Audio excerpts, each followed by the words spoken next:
Hello friends, Balasubramania சுவாமி கோயில் இது எங்கே இருக்குதுன்னு பார்த்தீங்கன்னா, நம்ம நாமக்கல் மாவட்டம் அலைவாய் மலையில் தான் இருக்குது. இந்த கோயிலில் சிறப்பு என்ன என்றால், அந்த காலத்து ராஜாவுக்கு குழந்தை பாக்கியமே இல்லை என்பதாகவும், பழனியில் இருக்கும் முருகர் கோயிலில் போய் வாக்கு கேட்டதாகவும், நீங்கள் அலைவாய் மலையில் இருக்கும் முருகர் கோயிலுக்கு படிகள் கட்டி கொடுத்தால் உங்களுக்கு குழந்தை பாக்கியம் இருக்கும் என்பதாகவும் சொல்லப்படுது. அலைவாய் மலையில் இருக்கும் முருகர் கோயிலுக்கு ராஜா படிக்கட்டும் பணியை துவங்கி பாதி முடிப்பதற்குள் வாரிசு உண்டாகதாகவும் சொல்லப்படுது.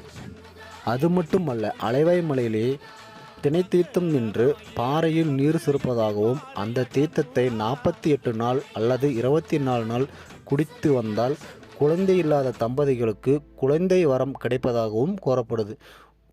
உடம்பில் எந்த குறைபாடு இருந்தாலும் குணமடைவதாகவும் சொல்கிறாங்க.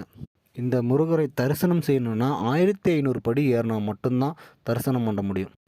இந்த கோயிலில் எப்போ சிறப்புன்னு பார்த்தீங்கன்னா, வருஷம் கார்த்திகை மாதம் வாரம் திங்கள் கிழமை மட்டும்தான் சிறப்பான பூஜை நடக்கும். அது மட்டும் இல்லை, அமாவாசை, பௌர்ணமி, கிருத்திகை, சஷ்டி அப்பயும் சிறப்பான பூஜை நடக்கும். இந்த கோயிலில் இன்னும் ஒரு சிறப்பும் இருக்குது. லட்சக்கணக்கான மக்கள் வந்தாலும் சிறப்பான அன்னதானம் கொடுத்து வர மக்களுக்கு நல்ல சாப்பாடோட வயிறு நம்ப சாப்பாடை வச்சு அனுப்பிவிடுறாங்க. அது மட்டும் இல்லை, சாப்பிட்றதுக்கு மண்டபமும் இருக்குது. நீங்கள் அங்கேயும் சாப்பிட்லாம்.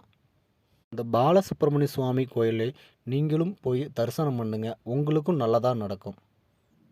ஓகே, பாய்.